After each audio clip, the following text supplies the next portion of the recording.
રાજકોટથી સમાચાર શહેર ભાજપના નવા સંગઠનના માળખા માટે કવાયત ભાજપના નિરીક્ષકો પહોંચ્યા રાજકોટ નિરીક્ષક ભરતસિંહ પરમાર વિજલબેન પટેલ પહોંચ્યા રાજકોટ ભાજપના નેતાઓ સાથે બેઠક શહેર ભાજપ પ્રમુખ માધવ દવે સાંસદ રામ મુકરિયા બેઠકમાં હાજર ઉપાધ્યક્ષ ડોક્ટર ભરત બોગરા ધારાસભ્ય રમેશભાઈ ટીલાળા બેઠકમાં હાજર ડોક્ટર દર્શિતા શાહ ગોવિંદ પટેલ મહામંત્રી અશ્વિન મોલિયા બેઠકમાં હાજર મહામંત્રી મંત્રી ઉપપ્રમુખ કોષાધ્યક્ષ સહિત 21 લોકોની ટીમ માટે કવાયત શરૂ થઈ ગઈ છે।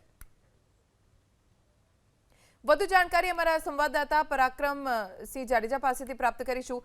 પરાક્રમ, ટીમ રાજકોટ માટે ભાજપે કમર કસી લીધી છે, કેટલી મહત્વની બેઠક, કોણ કોણ હાજર, શું વિગતો? ચોક્કસ કદાચ પ્રથમ વખત શહેર ભાજપના જે સંગઠનના હોદ્દેદારો માટે સેન્સ પ્રક્રિયા હાથ ધરવામાં આવી છે। દ્રશ્યો આપણે બતાવવાનો પ્રયાસ કરીશું। રાજકોટ કમલમ ખાતે અત્યારે સેન્સ પ્રક્રિયા પ્રદેશના જે નિરીક્ષકો છે તેમના દ્વારા લેવામાં આવી રહી છે।